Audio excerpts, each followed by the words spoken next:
Happy Mother's Day po sa inyo. Yung last na bill ko ng kuryente, sobrang taas.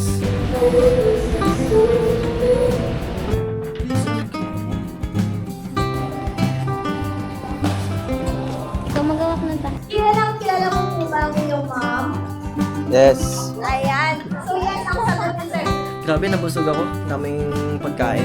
Hi guys, it's another day, another vlog. And di ko na namamalayan yung mga araw, yung mga dates and all na lumilipas kasi naging busy ulit tayo this past few days. And yan may work tayo. So, di ko na alam. Mother's Day pala ngayon. So, naisipan ko lang na magdi-dinner lang siguro kami sa labas with my mama. So, ayain natin. Pero before that, iti-check ko muna kung may available today dun sa hotel na malapit dito sa amin, yung Proxy Plus Oriental Hotel. And check natin kung mayroon silang available slots pa for buffet.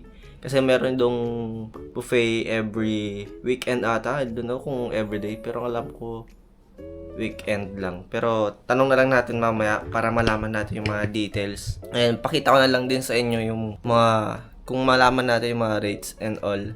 I-share ko na lang din para if ever mag 100 Islands kayo or namasyal dito sa Pangasinan, pwede nyo i-consider yung hotel na yun. But unfortunately, hindi pa siya ata available sa mga online booking. Kasi bago pa lang to guys. Parang last year, mga November, December ata nag-start mag-operate. So, malaki kasi siya. 5-star hotel ata siya.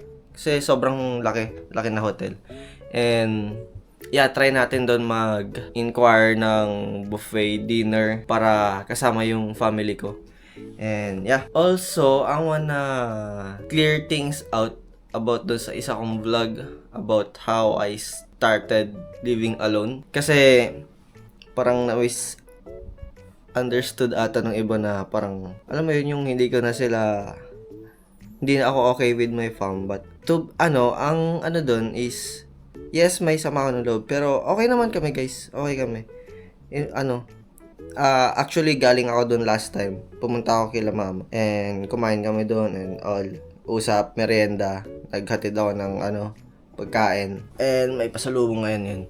So, okay kami guys. Yun lang talagang shinare ko lang siya kasi it's connected sa kung anong nangyayari. Bakit hindi ako nakakapag-upload? Bakit ako nag-solo living? Bakit ganito yung mga... Alam mo yun? It's part of me. So, parang para ma-explain ko rin kung bakit ganun yung mga nangyari sa akin. Kaya ako siya shinare. Kasi nga, di ba, sinabi ko naman ayaw ko talagang share yung about my family. Kasi nga, ganun. And ayaw ko din silang madamay. But, yeah. We're good, guys. And, yeah, kaya nga ngayon, di ba, meron din tayong parang celebration for Mother's Day. So, Happy Mother's Day, guys, sa mga tita, lola, ate, and mama dyan na nanonood sa akin. So, Happy Mother's Day po sa inyo. And yeah, maliligo lang siguro ako. Actually, meron akong deadline ngayon. Kailangan ko talagang mag-work, but since Mother's Day, try pa rin natin isingit sa schedule natin yung Mother's Day para naman, di ba, mabati naman natin yung si mama ko. So, maliligo lang ako and then didiretso ako dun sa hotel para mag-walk-in and check natin kung may availability for tonight. Kasi ang schedule natin is 6 p.m. to 10 p.m. So, pwede pa naman siguro yun. Tsaka naiinis ako guys. Napasarap ako ng tulog kagabi. Nagising ako 12 magti-12 na ng tanghali. So, hindi ko na start agad yung work ko. Kaya, sabi ko, di ko alam kung try natin isingit yung kakain tayo sa labas. Sakto rin, parang dinner na rin din natin yun. So, okay lang. Yan, yeah, maligo na ako. Maligo na ako guys. Update ko kayo mamaya. Bye! So, yun guys, nakaligo na tayo and lalabas na tayo. Pero, actually, hindi pa ako nag-breakfast. Baka tsaka na lang mamaya na lang pagbalik ko. And then, as you can see, dito ako nagluluto sa kalan. Ito yung binili natin nung binagyo tayo dito sa apartment.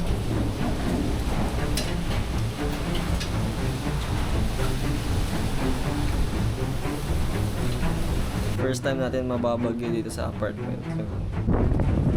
Kaya syempre, naka-induction cooker lang ako. So, kapag walang kuryente, paano tayo makakaluto? Kaya may binili akong kalan. And then, ginagamit ko siya ngayon kasi yung last na bill ko ng kuryente, sobrang taas. So, titignan ko kung anong mas makakatipid. Kung yung kalan ba, eto, or yung naka-induction cooker tayo. So, i-compare natin yung expenses natin kapag nakakalan. And then, guys, sobrang init dito sa Alaminos, Pangasinan. 44 degrees, guys. Kaya, napapa-aircon talaga ako kahit sabi ko, magtitipid ako, ganon. Bumili nga ako ng extra, guys, ayun, may extra clip fan ako dyan na nilagay kasi para hindi tayo mag-aircon. Magtitipid nga ako, guys, sabi ko. Kaso, hindi kaya. As in, sobrang, para akong niluluto dito sa, apartment. Para siyang oven. Kasi nga, yung ventilation, guys, is, eto lang. Ito lang yung tanging bintana. Tapos, etong sa labas, may bahay dyan na malaki. Tapos, may gate. And, naharangan siya. So, hindi nakakapasok yung hangin dito sa loob ng apartment. So, no choice ako, napapa-aircon ako. Kasi sobrang init talaga, as in, para akong, alam mo yun, sobrang init. Tas 44 degrees pa sa, labas. So, di ko alam. And, kung may kayo guys, may tips paano ba makakatipid sa, sa lahat ng bagay. So, ma-appreciate ko guys kung i-share nyo din sa akin. Kasi, nagtitipid talaga ako ngayon. And, yeah. Ano ba yung i-share ko, sasabihin ko? And tara na nga, iwan ko na yung PC ko nakabukas kasi may dina-download pa akong files na kailangan ko pang i-download para i-edit. Ang gulo ko talaga ma-explain. Basta yun, iwan na natin yung computer natin dyan na naka-on. Saglit lang naman tayo, mga 10 minutes away lang from apartment yung doon sa hotel. So, let's go. Kita-kits dun sa hotel, guys. Bye! So, ayun guys, andito na tayo sa Proxy Hotel. And ito yung area niya. May under construction pa dito sa mga gilid. But ito yung hotel, guys. Ayan. Proxy Hotel. So, 1, 2, 3, 4, 5, 6 floors. And ito yung 100 Islands. Ayan. And then, dito sa part na to, kapag kumanan kayo doon, pag papunta kayo dito, ito na yung, guys, Lookout Wharf. And yung area na yun is 100 Islands na yan, guys. Ayan. So, 'di ba? Napakalapit lang niya pag mag 100 Island kayo. Ito na yung hotel. So, walking distance lang. Ayan, tara. Mag-inquire tayo kung ano yung mga rates. And let's go. Ito yung lobby. Dito ba? Ayun. Tapos may pool sila dito, guys, sa gilid. Sige po. So guys, ito yung dinner buffet nila, Ocean Grill. Okay, inquire tayo dito daw. Yung names nung For reservation.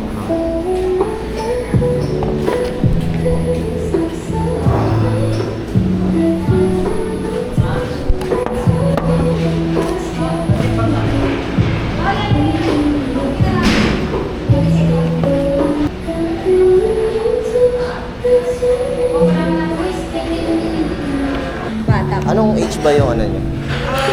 Consider. Ang free po namin is 1 to 4. Then 5 to 12 po. Kid na po. Okay. Kid. Ito po. And then, may ano ba kayo? Parang something for Mother's Day. Like, ano bang, offer or deals? Ito yung area ng dinner buffet nila.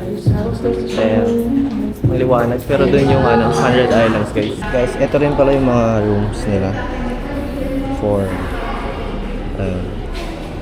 4-8 deluxe, barkada, 7-6 per night, 8 and 8-5, 15. Ito yung mga rooms. So, ayan guys, nakapag-reserve na tayo for buffet. Dito pala guys, ayan hindi pala doon yung buffet area. Baka doon lang yung mga for breakfast nila. Pero ito yung buffet area. So mamaya ko na lang papakita sa inyo. Malawak tong area guys. May swimming pool sila dito din. And then, meron din silang spa. So, kompleto naman dito. And yeah, update ko na lang kayo mamaya guys.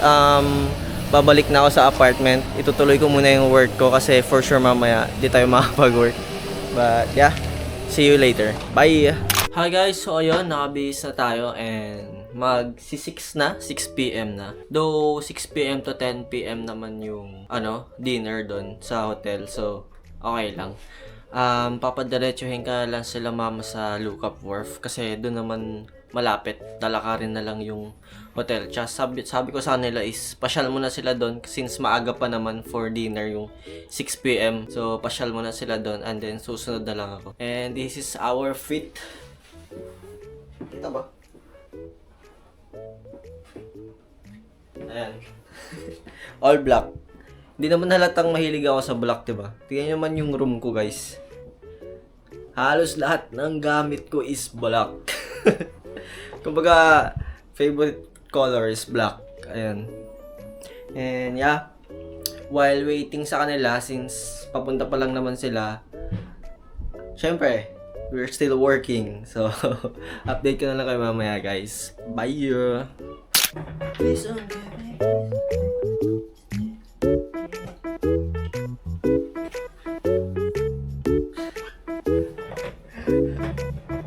So, let's go na guys! You spin my hand right. Joke lang, medyo mataas ang energy natin ngayon. And tinanong ko sila kung asan sila banda kasi pinapapasyal ko muna sila sa Lookout Wharf. And maaga pa naman. Actually, hindi pa kasi ako gutom. Sabi ko, pasyal muna kayo dyan. Baka hindi pa rin naman sila gutom. But, let's go na. Pinatay ko na yung PC ko. And, tara!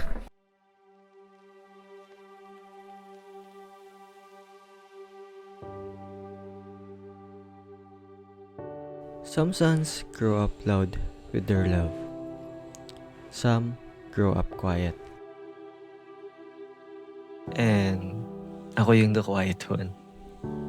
Not good with words, not good with hugs, not the type to always say I love you. Sometimes I wonder if my family thinks I'm distant. But the truth is, I just learned to love differently. I express it through actions. Through small things people barely notice. Treating them when I can, or giving back little by little. Because growing up, I saw how much my mom sacrificed quietly. The sleepless nights, the stress she never talked about, choosing us before herself every single time. And now that I'm older, I finally understand it. That's why every achievement means more to me now. Every project, every opportunity, every long night working. It's never just for me. It's for the woman who gave everything, even when life gave her almost nothing. I may never become the expressive son. I may never be good with words. But if there's one thing I always do, it's make sure my family feels life they once had to live without. Maybe this dinner, these moments, these small celebrations don't fully repay everything my mom has done. But this is my way saying thank you for everything without needing to say too much. Not everyone says love the same way. Some say it through words, some through presence, some through sacrifice. Ikaw, paano mo pinapakita ang pagmamahal mo? Kalapastangan ang di kaibigin, kalokohan ang di kaisipin. Kung ang mundo ay biglang gugunawin, ikaw ang una kong hanapin.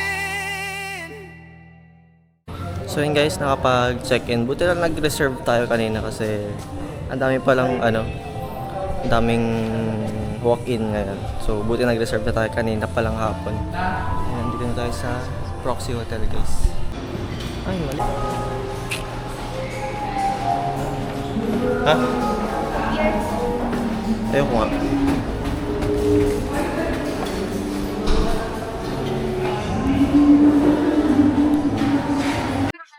Hi guys, ito yung mga food nila.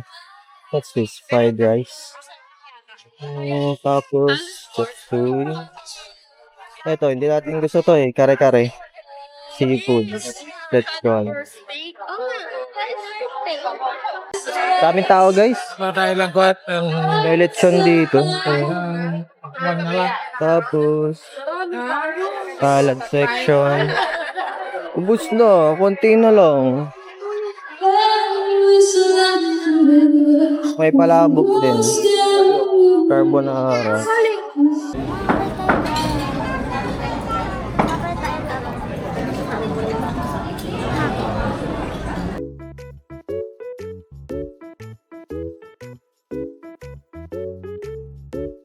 Tignan niyo yung name ko. Wrong spelling. Walang H. R-E-N-G. Dapat may R-H-I. May H dapat dito sa ano.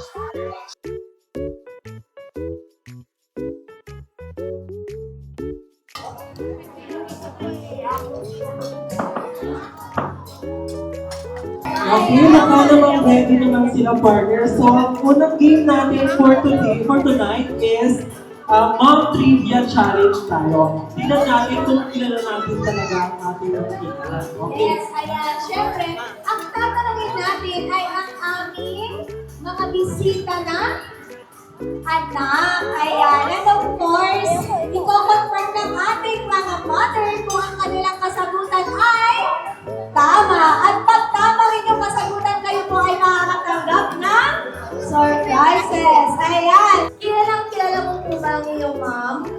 Yes. Ayan. So yes, ang sagot ni sir. Na-test natin sir kung kilala mo talaga si mother. Okay, ang question natin ay, what is one thing your mom always say to you?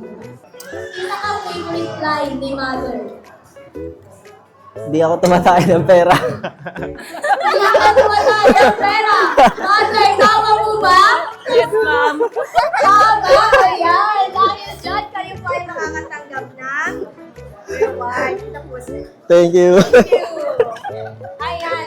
Favorite line talaga natin ng ating mga mother. Hindi ako tumatay ng pera. Hindi ako baso. Diba? Then, partner. That's Okay, my meron dito role. partner. Okay, happy Mother's Day. Ito naman yung question ko para sa iyo. Ang bingay nila. Okay, Mami Rachel. Tingnan natin kung kabisado ka ni Sir Francis. Your question is, what is your mom's hidden Ay, kandila. What is your mom's hidden Ito yung binigay ko. Kandila. So, Sir Francis, Scented kaya candle. Ito mo si Mami Rachel. Ladies and gentlemen, let us give all mothers a warm and heartfelt round of applause. Ay, palakpakan po namin ang ating mga nanay na nandito po ngayon.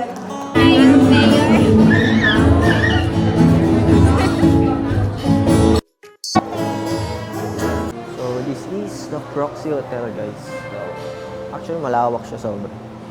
Ito yung check-in counter and lobby nila. And then, doon part sa na yun yung buffet. Actually, it's my second time na dito. Ang first time ko is nung OJT namin. Dito kasi ginanap yun. And doon mismo sa kung saan kumain. Maganda na dito pag gabi, may poolside sila. Tapos kita mo yung view ng 100 Islands. So yun guys, we are back na dito sa apartment and pauwi na rin sila mama. So, grabe nabusog ako, daming pagkain. Pero, ayun, first time ko rin mag-buffet dun sa hotel na yun. And I think first time din nila mag-buffet. So, yeah, yun lang naman naganap sa Mother's Day. Siguro, ganun talaga ako hindi kasi ako guys. Hindi ako vocal or showy. But yung mga ganun ko lang ipakita yung paano ako magmahal. Na, ayan, Hindi ako more on words. More on ano ako. Ano ba tawag doon? Service? Action? basta ganun. Hindi ako ma-showy na tao, but yeah, ganun ko lang siya ipakita. And gusto ko lang din batiin lahat ng mga nanay dyan na nanonood at mga nanay nyo, kapatid nyo, and sa mga lahat ng nanay sa buong mundo na happy Mother's Day po. And yun lang. See you in the next video. Bye!